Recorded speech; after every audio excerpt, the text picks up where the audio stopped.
जो सत्ता से आने पर बौराते हैं और हारने पर सो जाते हैं, वैसे लोग हम लोग नहीं हैं। जो बिहार का विपक्ष है, बिहार में जब शासन में रहे कुछ किया नहीं, और जब भी एनडीए की सरकार बनती है बेचैनी बढ़ती है। बिहार तरक्की के रास्ते पर आगे बढ़ने वाला है, और प्रधानमंत्री जी जब आ रहे हैं बिहार, तो निश्चित रूप से बिहार को जरूर कुछ विशेष ही फायदा मिलने वाला है। हम हार की भी समीक्षा करते हैं और जीत की भी समीक्षा करते हैं, दोनों की समीक्षा हम करते हैं। हम इससे घबराने वाले नहीं हैं, न हम सत्ता आने से बौराने वाले हैं।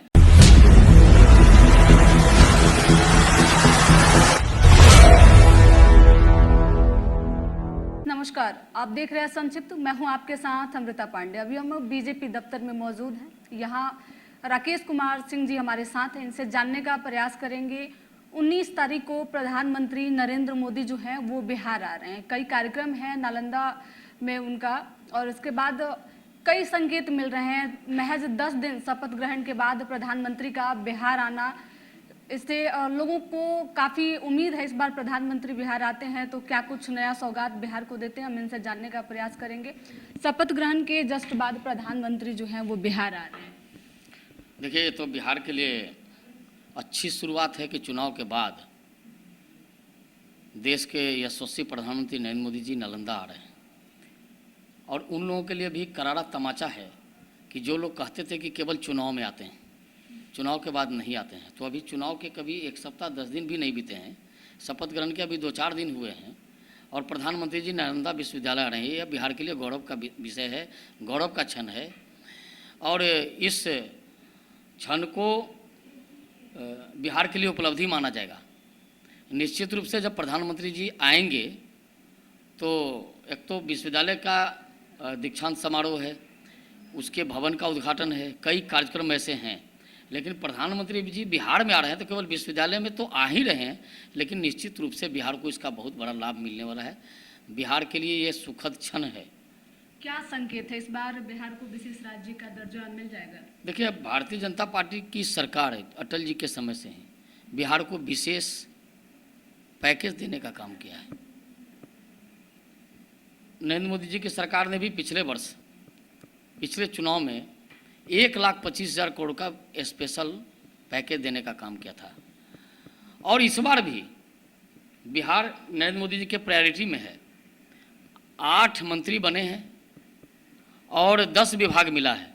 तो 8 मंत्री और 10 विभाग मिलने से यह स्पष्ट हो गया कि नरेंद्र मोदी जी के प्रायोरिटी में बिहार है। बिहार को 8 सीटें मिली हैं, मंत्रिमंडल में जगह मिला है। यह बिहार के लिए अहम विषय है।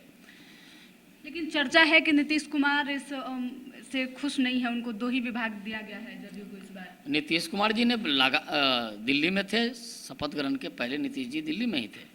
माननीय प्रधानमंत्री जी से मुख्यमंत्री जी की बात हुई है, बात होने के बाद ही ये सब फैसला हुआ है।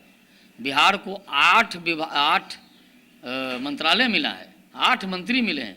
ये बहुत बड़ी बात है, बहुत बड़ी उपलब्धि है, बिहार के लिए बहुत बड़ी उपलब्धि है। और बिहार के युवाओं को काफ़ी रोजगार मिलने वाला है। जो रोजगार का बात करते हैं विपक्षी, जो नौकरी की बात करते हैं, तो काफ़ी संख्या में बिहार के युवाओं को रोजगार मिलने वाला है। बिहार तरक्की के रास्ते पर आगे बढ़ने वाला है। और प्रधानमंत्री जी जब आ रहे हैं बिहार, तो निश्चित रूप से बिहार को जरूर कुछ विशेष ही फायदा मिलने वाला है। केंद्र में भी इस बार एनडीए की सरकार है और बिहार में भी है, क्या लगता है विकास का दर क्या होगा? बिल्कुल, केंद्र में और राज्य में जब भी सरकार एनडीए की बनी, बिहार में विकास हुए, बिहार में विकास को पंख लगा। बिहार में जो आज विकास दिख रहा है, सड़कें दिख रही हैं, बिजली की व्यवस्था दिख रही है, कानून व्यवस्था भी ठीक हुआ था जब हम लोग सरकार में थे। इधर कुछ दिनों से कानून व्यवस्था बिगड़ा है, तो इस सरकार, अभी चुनाव खत्म हो गया, अब चुनाव खत्म हो गया है, कानून व्यवस्था भी ठीक होगी। जो भी विकास का काम हुआ एनडीए के शासन में हुआ। जब भी एनडीए की सरकार बनी, बिहार में विकास हुआ। बिहार में सड़कें कहाँ थी? बिहार में कानून व्यवस्था के नाम नहीं था, स्कूल की स्थिति खराब थी, हॉस्पिटल में ताला लटक गया था, ये सब कुछ बंद था, सब कुछ ठप पड़ा हुआ था। जब एनडीए की सरकार बनी तभी बिहार में विकास दिखे। जितने भी पुल पुलिया देख रहे हैं, गंगा नदी पर 9 पुल बन रहे हैं, 6 लेन के पुल बन रहे हैं। ये सब एनडीए सरकार में हुआ है। सर, इस बार बीजेपी का आंकड़ा था 400 पार, लेकिन परफॉर्मेंस कुछ ठीक नहीं रहा चुनाव में। क्यों, कहाँ गलती कर दी बीजेपी इस बार? देखिए, परफॉर्मेंस बिल्कुल ठीक है। हम तीसरी बार सरकार बनाने जा रहे हैं। मोदी जी ने आंकड़ा दिया था 400 पार का। 400 पार का आंकड़ा, और लक्ष्य तो रखना ही पड़ेगा। आप चाहते हैं पढ़ने के लिए स्कूल में, कॉलेज में नाम लिखाते हैं, तो आप लक्ष्य रखते हैं ना कि हमको करना क्या है। जो लक्ष्य नहीं रखेगा, जो अपना जीवन में जिसका कोई लक्ष्य नहीं होगा, वो आगे कुछ नहीं कर सकता है। हमने लक्ष्य रखा था, जनता ने हमको सहयोग दिया, आशीर्वाद दिया, हमने बहुमत की सरकार बनाई। ये जनता के आशीर्वाद से। हमने लक्ष्य रखा था 400। जनता का जो फैसला हुआ वो सिरोधार्य है। जनता ने, देश की जनता ने हमको तीसरी बार सरकार बनाने, देश की सेवा करने का मौका दिया है। अयोध्या पे क्या कहेंगे सर? अयोध्या की सारी सीटें इस बार बीजेपी हार गई है। देखिए, अयोध्या नहीं, कुछ कई सीटें जो हम हारे हैं उसकी समीक्षा हम कर रहे हैं।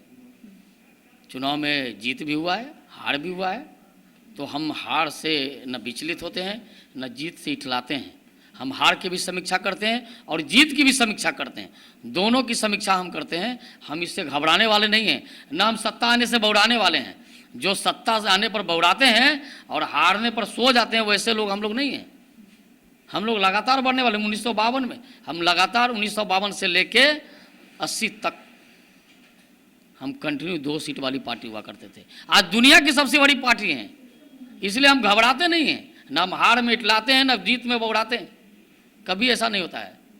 इनका कहना है ना हम हार में घबराते हैं और ना जीत में इठलाते हैं। इस बार प्रधानमंत्री बिहार आ रहे हैं, तो जाहिर सी बात है बिहार को कुछ विशेष मिलने वाला है। सबकी निगाहें अब इस पर टिकी हुई है कि आखिरकार 10 दिन बाद प्रधानमंत्री बिहार आ रहे हैं, क्या कुछ बिहार के लिए है। नीतीश कुमार 2005 से लगातार विशेष राज्य के दर्जे की मांग कर रहे हैं। इस बार देखने वाली बात होगी कि मोदी जी आ रहे हैं तो क्या ये विशेष राज्य का दर्जे का मांग जो है उसको पूरा करते हैं। फिलहाल इस रिपोर्ट में इतना ही। धन्यवाद।